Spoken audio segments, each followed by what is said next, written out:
Well, Gonk, that didn't go exactly as planned, did it? What's up? At least you got the goods, I guess. You can say that again. Too much pressure?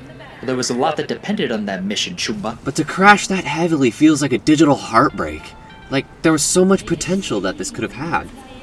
Crazy how the world works, especially when you rush something. Seriously. Begs the question, did Cyberpunk 2077 truly fail? You know, it's a good question.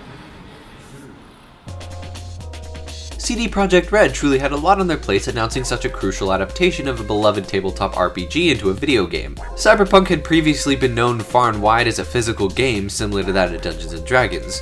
I have yet to play it myself, but even so, the popularity was crazy. Later on, along with such a big reveal and Keanu Mother Reeves as your main marketing ploy, you're already giving yourselves huge shoes to fill. We all know the story. The game is too big to run on the consoles that it was promised to release on, glitching out all over, and breaking the fabric of reality as we see it. And to be honest with you, this is why I waited so long to play this game. Give it a bit of time to patch up for the PlayStation 5, then return to it when I can get it for a good price. And that's exactly what I did, and honestly, it's fixed itself, but not enough. I wouldn't say it's a completely refined experience yet, but it's definitely polished. The technical errors definitely ran through my playthrough consistently, and as sad as it is to say, interrupted my experience and became a fatal flaw. As I've stated before though, I don't usually let technical errors become the crowning judge of my experience. The one issue with Cyberpunk though is you can't exactly ignore it. From my experience playing with it, there were a few crucial flaws that really undersold the hype of this game, and I think that's the reason people still target it today. I mean, if you have a celebrity cast, one of the best worlds in gaming probably, and a reliable-ish gunplay system, what's the real kicker that made this game more flaccid than a pancake? Why doesn't it have such a high rating across the board? Why did it supposedly not live up to the hype? What really was underneath this shell that was Cyberpunk 2077? Well, strap yourselves in for a English teacher's favorite brain dance segment as we dig into what the cyber-psychosis of Cyberpunk 2077 street cred is. God, I don't think I could have fit in many more references in that line. Before I dig into this game harder than the bullets of some random enemy had when I spawned into the game, I do want to cover the positives. Most notably, Keanu Reeves as Johnny Silverhand, who genuinely I think is one of the best characters in this game. Most of this video is decently spoiler free, and I intend to keep it that way, so all I'm gonna say is he played his role amazingly! I can't begin to say how fleshed out V and Silverhand felt as a duo. Not to start mentioning the large cast of characters, most of whom really made this world such a great one to engage with. Considering how dark the story was, having critical characters like Jackie, Judy, Takamura, and my personal favorite, Panem, really flesh out throughout the game just really proved how fleshed out Night City was. Understandably, I felt a little overwhelmed, even though that kind of seems like the point, but the idea of Night City is truly unmatchable. It feels creative yet honest to have a separate part of the town be infested with different breeds of the same enemy, although they don't level scale. But honestly, the bustling scenery, and although it can get tiring after a while, was a great bonus that I enjoyed exploring. The late game weapons, especially the mantis blades and other implants, were so fun to mess around with. Though I couldn't find a very reliable eddy making method at first, saving up money was worth it. Not much of your main arsenal is that creative, but the stuff that feels exclusive to Night City really stands out and is the most satisfying loop of this game. And finally, as a person who is not musically inclined in the slightest, but loves to blabber on about original soundtracks, this game's soundtrack is amazing. I mean, we saw how it can be utilized in Edge Runners, which I'd love to make a Let's Talk episode on, but honestly, it's a lot of I can't say to you what's your point. You wanna talk to you.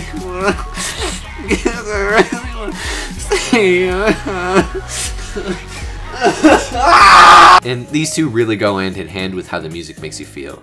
The GTA-style radio stations were interestingly populated with futuresque music that I could not put down.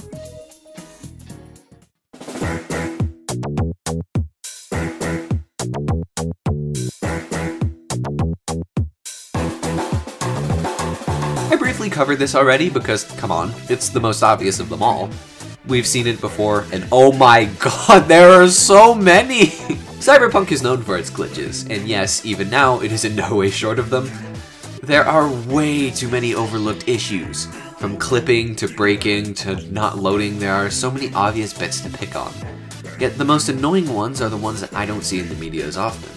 For example, there are times when portions of the game load too fast, and certain assets can't catch up. I got caught during the stealth missions many times because of a random person loading into a room I was in.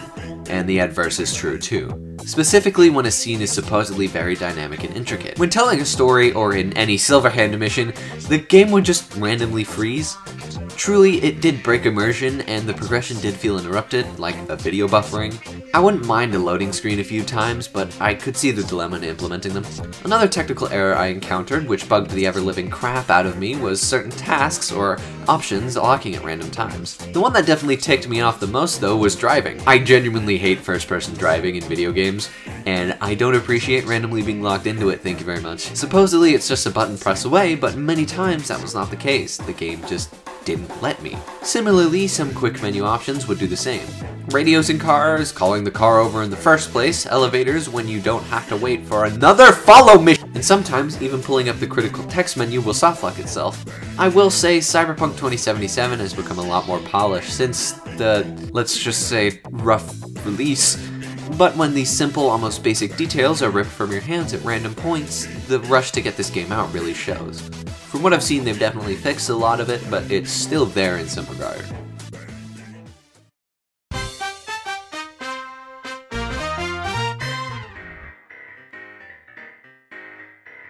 When Cyberpunk 2077 was initially announced, many began to hype up the fact that there was going to be crazy amounts of game-changing customization, down to even your region.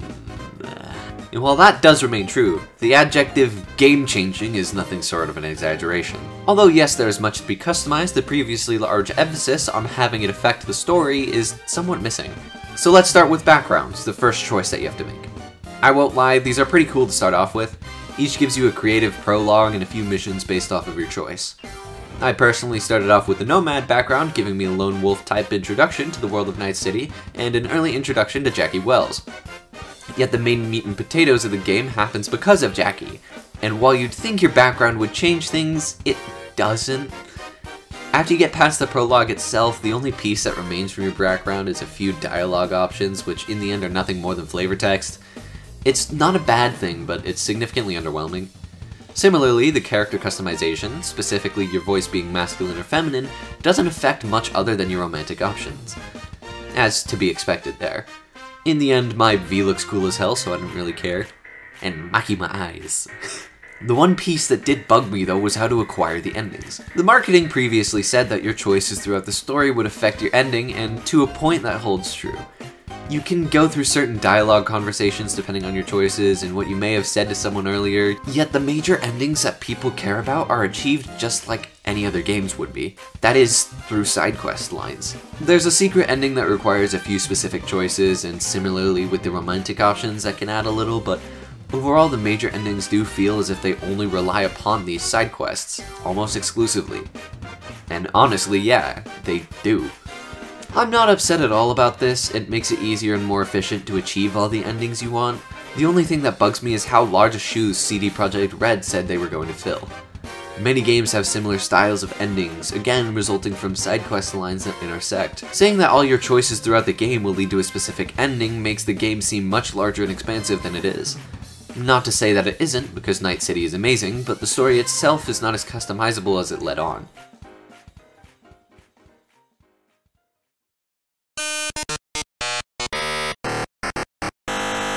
The last topic I wish to cover definitely fits with the theme of Night City. Overcomplication. There's loads of details, perks, upgrades, implants, cars, quests. Just because the game itself is a little beat up at its core doesn't mean it doesn't have a lot to offer. There's so much to delve into, but to a point it hindered my experience a little bit. What I mean specifically is all the small upgrades to specific stats, specifically through the menus. There's a ton, and it's cool, but it's not presented well. If you dig into the perks themselves, there is a way for everybody to play the game how they wish to combat-wise, with so many different options. Yet there's so much small text confined in such a specific place. I get it, there's a lot of explanations that are useful, but it wouldn't hurt to just introduce a new page to open real quickly if the player wants a bit more explanation. It feels as if things are just too long, which depending on the person can be both good or bad. In my case, I just wanted to upgrade and get right back into it. The gameplay is still quite fun at the end of the day. It's really cool that you get this much customization, but again, I just wanted something faster. On that note, the tutorials are all almost text-based when it comes to anything involving the skill trees. Although yeah, it's easy, I wasn't able to grasp all that it wanted to tell me to in many scenarios. It took me experimenting and redoing certain upgrades to begin to realize what really changed. Honestly, it was a cool way to find out, but text tutorials almost always are a drag. Lastly, the in-game dialogue. This one wasn't as bad, but there definitely were points within the story that explained a little too much.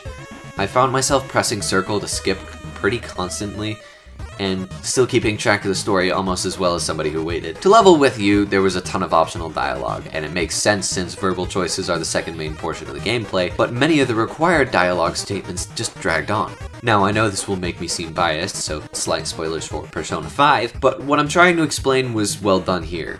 The interrogation room sequence after the casino palace was shown in a cutscene and explained simply, and if you wish to know the nitty-gritty details of how it all went down, Futaba would be able to tell you after, when she gathers in your room before the night ends. That way, the players who wanted to just continue could, and the players who wanted more explanation had a way to naturally acquire it.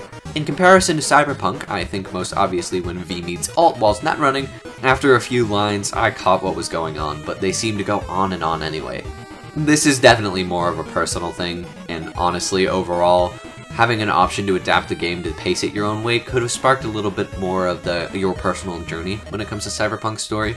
The game definitely has a lot to it, and that's never really a bad thing, it's just, I want to pace myself, you know?